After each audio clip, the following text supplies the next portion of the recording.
Jodak ma Angata Barikoi koro ni kod ndalo biro kende mar duoko bunde magin gode tok chik kao kamano sirikal biro kao gi thuon. Kolose kinde limbe mare siteti kamano bage romo kod jotend arita mopogore. Jatend migawo mar arita Kipchumba Murkomen olero ni apedha dhi kare kaloro nyaka sani bunde 5 oseduoki kosingo mar duoko kwe mochwere Transmara West kod South.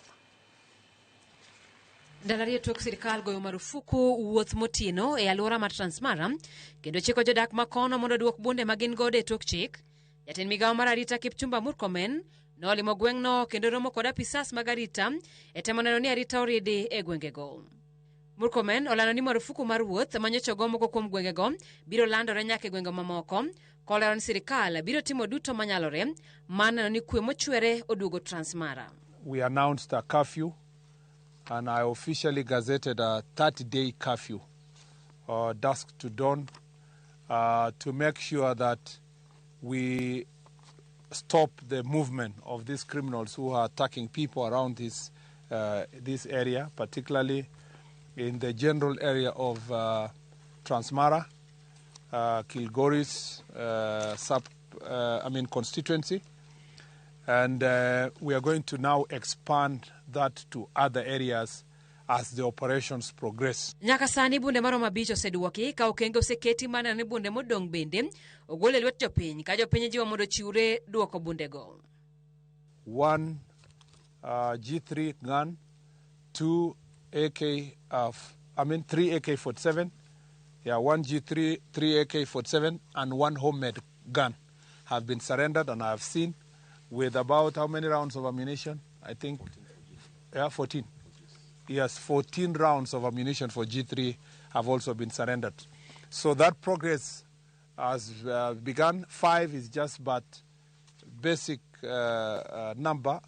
We want to see from the intelligence report, this particular only area, sub-county, we suspect about nearly 100 guns are in this area. And so we know the target in every sub-county, and we'll make sure that we work to ensure that this issue is dealt with. Jalopoga imaro bila Eliud Lagat manoteno jatend migawo no e limbe mare osemo wang jopiny ma ok bi duoko bunde thuolo mar ndalo 7 kolero ni gibiro tiyo gi teko e duoko bunde makamago. After the lapse of 7 days, we will aggressively go to the next phase of picking up those illegal guns within the public.